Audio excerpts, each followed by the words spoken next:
ঝিনাইদহের মহেশপুর সীমান্তে উদ্বেগজনক হারে বাড়ছে অবৈধ অনুপ্রবেশকারী চোরাচালান ও মাদক ব্যবসা।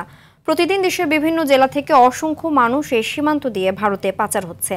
একইভাবে ভারত থেকেও শত শত মানুষ অবৈধভাবে প্রবেশ করছে বাংলাদেশে। চলতি বছরের মে ও জুন ২ মাসে এই সীমান্ত থেকে আটক করা হয়েছে নারী, পুরুষ ও শিশুসহ ৭২০ জনকে। জব্দ করা হয়েছে বিপুল পরিমাণ মাদক ও চোরাই পণ্য। ঝিনাইদহ প্রতিনিধি শিপলু জামানের পাঠানো তথ্যচিত্রে আরও জানাচ্ছেন সাকিব আল হাসান।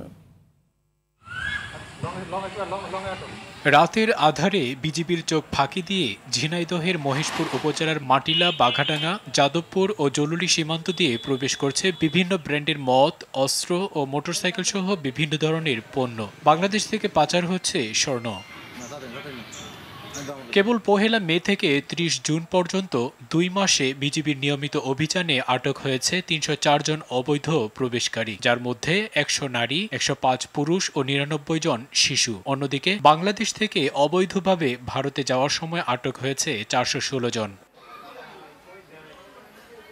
উদ্ধার হয়েছে ১১২৮ বোতল ভারতীয় মদ, ১৬৯৫ বোতল ফেন্সিডিল, ১৪,০০০ পিস ইয়াবা, ২ কেজি হেরোইন সহ বিপুল মাদকদ্রব্য। এছাড়াও জব্দ করা হয় অন্তত ১.৫ কেজি ওজনের ১১টি স্বর্ণের বার, যার আনুমানিক বাজার মূল্য প্রায় ২,১৩,০০,০০০ টাকা। রাত হলেই শুরু হয় এসব কারবারি। কোটি কোটি টাকার সোনা ধরছে, তারপরেও চোরা কারবারি বন্ধ আছে না।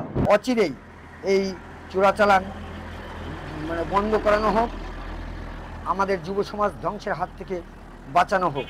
সীমান্তে আগের চেয়ে টহল জোরদার করায় চোরাকারবারি বেশি ধরা পড়ছে বলে জানান এই কর্মকর্তা। ৩৪ কেজি ৭২০ গ্রাম স্বর্ণ উদ্ধার করেছে, যার আনুমানিক মূল্য প্রায় ৩৪ কোটি টাকা। এটা পাচার রোধ করার জন্য আমরা বিজিবি পক্ষ থেকে যত ধরনের প্রতিকারমূলক ব্যবস্থা নেওয়া দরকার সবগুলি আমরা নিচ্ছি। আশা করি এটাকে শূন্য কোঠা নিয়ে আসতে পারবো। ২০২৪ সালের ১৭ জানুয়ারি স্বর্ণ চোরাচালানির ভাগবাটোয়ারা নিয়ে প্রতিপক্ষের গুলিতে নিহত হয় বাঘাডাঙ্গা গ্রামের শামীম ও মন্টু। ২০১৮ সালে গরু চোরাচালানকে কেন্দ্র করে গলা কেটে হত্যা করা হয় অনন্তপুর গ্রামের ইদু ফকিরের ছেলে ওয়াসিমকে। সাকিব আল হাসান, RTV।